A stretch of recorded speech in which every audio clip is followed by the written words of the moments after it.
আসসালামু আলাইকুম। বাংলাদেশ বেতার গোপালগঞ্জ। খবর পড়ছি শরীফা রহমান।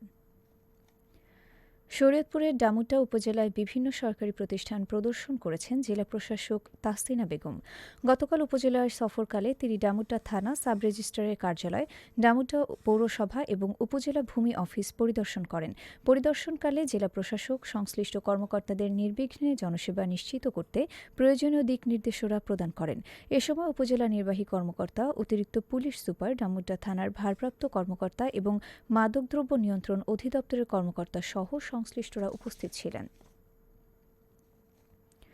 মাদারীপুরে বাংলাদেশ পুলিশের ট্রেনি রিক্রুট কনস্টেবল পদে নিয়োগ কার্যক্রমের দ্বিতীয় দিনের পরীক্ষা সম্পন্ন হয়েছে। গতকাল সকালে জেলা পুলিশ লাইন্স মাঠে প্রথম দিনের উত্তীর্ণ প্রার্থীদের শারীরিক সক্ষমতা যাচাই পরীক্ষা নেওয়া হয়। এতে দৌড়, পুশ আপ, লং জাম্প ও হাই জাম্প ইভেন্ট অনুষ্ঠিত হয়। পুলিশ সুপার মোহাম্মদ হাবিবুর রহমান বলেন, নিয়োগ প্রক্রিয়া হবে স্বচ্ছ, নিরপেক্ষ এবং দুর্নীতিমুক্ত। তিনি প্রার্থীদের দালাল ও প্রতারক চক্র থেকে সতর্ক থাকার আহ্বান জানান। নিয়োগ বোর্ডের সদস্য সহ সংশ্লিষ্ট পুলিশ কর্মকর্তারা সময় উপস্থিত ছিলেন। গোপালগঞ্জে চাকুরি মেলা ও সেমিনার অনুষ্ঠিত হয়েছে।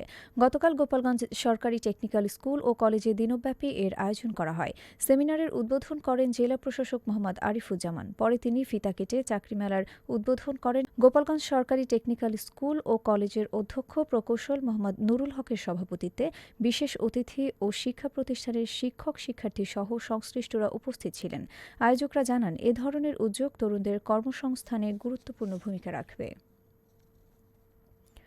শরীয়তপুরের ডামুড্ডায় মাদকবিরোধী সমাবেশ ও সচেতনতামূলক ক্যাম্পেইন অনুষ্ঠিত হয়েছে। পদ্মার হাওয়ায় শপথ করি, মাদকমুক্ত জীবন করি, এই স্লোগানকে সামনে রেখে গতকাল বেলা ১১টায় ডামুড্ডা বাজার বণিক সমিতি মাঠে উপজেলা প্রশাসনের উদ্যোগে এ কর্মসূচি পালিত হয়। অনুষ্ঠানে প্রধান অতিথির বক্তব্যে জেলা প্রশাসক তাহসিনা বেগম বলেন, মাদক ব্যবসায়ীরা সমাজের শত্রু। মাদক নির্মূল একটি চলমান প্রক্রিয়া উল্লেখ করে তিনি শরীয়তপুরকে সম্পূর্ণ মাদকমুক্ত করতে সবাইকে একযোগে কাজ করার আহ্বান জানান। ডামুড্ডা উপজেলা নির্বাহী কর্মকর্তা মোহাম্মদ সালাহউদ্দিন আইয়ুবীর সভাপতিত্বে সমাবেশে আরও বক্তব্য দেন স্থানীয় নেতৃবৃন্দ। এ সময় বক্তারা মাদক ব্যবসায়ীদের সামাজিকভাবে বয়কট এবং তরুণ প্রজন্মকে মাদক থেকে দূরে রাখতে সম্মিলিতভাবে কাজ করার অঙ্গীকার ব্যক্ত করেন।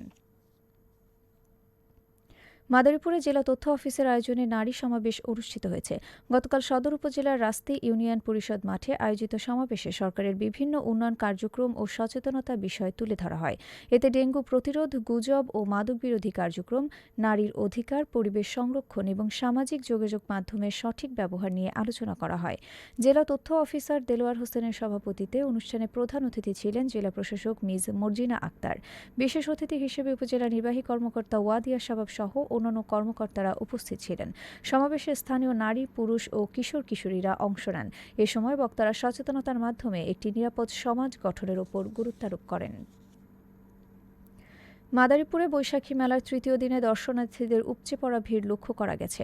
জেলা প্রশাসনের আয়োজনে শহরের লেকপার এলাকায় ৭ দিনব্যাপী এ মেলার আয়োজন চলছে। প্রতিদিনই বাঙালি সংস্কৃতির নানা উপকরণ, খেলনা, কসমেটিক্স ও খাবারের স্টল ঘিরে দর্শনার্থীদের ভিড় বাড়ছে। আয়োজকরা জানান, গত ১৪ এপ্রিল থেকে শুরু হওয়া মেলা চলবে আগামী ২০ এপ্রিল পর্যন্ত। প্রতিদিন সকাল থেকে রাত ৯টা পর্যন্ত দর্শনার্থীদের জন্য উন্মুক্ত থাকবে মেলা প্রাঙ্গণ। নিরাপত্তা নিশ্চিত করতে সেনাবাহিনী, র্যাব ও পুলিশ সদস্যরা দায়িত্ব পালন করছেন। মাদারীপুর শহরের পানিচ্ছত্র এলাকায় কেআই হাসপাতালে ভুল চিকিৎসার অভিযোগে বিলকিস নামে এক গৃহবধূর মৃত্যু হয়েছে। তিনি পিঠের ফোড়াজনিত সমস্যায় হাসপাতালে ভর্তি ছিলেন। গতকাল সকালে ক্ষুব্ধ স্বজনরা হাসপাতালে ভাঙচুর চালিয়ে মাদারীপুর শরীয়তপুর সড়ক অবরোধ করে। পরে পুলিশ ও প্রশাসনের হস্তক্ষেপে প্রায় ১.৫ ঘণ্টা পর পরিস্থিতি নিয়ন্ত্রণে আসে। সদর উপজেলা নির্বাহী কর্মকর্তা ওয়াদিয়া শাবাব জানিয়েছেন, হাসপাতালের বৈধতা ও চিকিৎসা কার্যক্রম যাচাই করা হচ্ছে। অনিয়ম প্রমাণিত হলে আইনগত ব্যবস্থা নেওয়া হবে। অতিরিক্ত পুলিশ সুপার ফারিহা রফিক ভাবনা বলেন, লিখিত অভিযোগ পেলে প্রয়োজনীয় ব্যবস্থা গ্রহণ করা হবে। এদিকে প্রশাসন কেআই হাসপাতালের কার্যক্রম সাময়িকভাবে বন্ধ ঘোষণা করেছে। এবারে শুনুন কৃষি সংবাদ।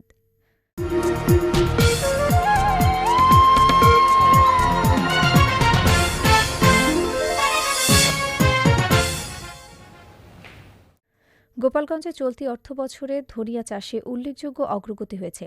জেলায় মোট ১,২১৯ হেক্টর জমিতে ধনিয়া আবাদ করা হয়েছে। কৃষি বিভাগ জানিয়েছে, প্রতি হেক্টর জমিতে ১.২ মেট্রিক টন হারে মোট ১,৪৬৩ মেট্রিক টন ধনিয়া উৎপাদনের লক্ষ্যমাত্রা নির্ধারণ করা হয়েছে। খেলার খবর হ্যান্ডবল।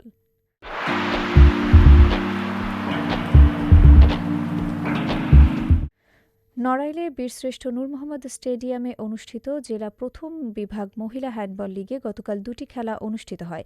প্রথম খেলায় সিটি ক্লাব ৭-২ গোলে সূর্যশিখা ক্লাবকে পরাজিত করে। অপরদিকে দ্বিতীয় খেলায় আউরিয়া যুব সংঘ ৮-২ গোলে শিখালী ক্রীড়াচক্রকে হারায়। নড়াইল জেলা ক্রীড়া সংস্থার আয়োজনে প্রতিযোগিতায় জেলার মোট ১৬টি ক্লাব অংশগ্রহণ করেছে। সবশেষে আবহাওয়া।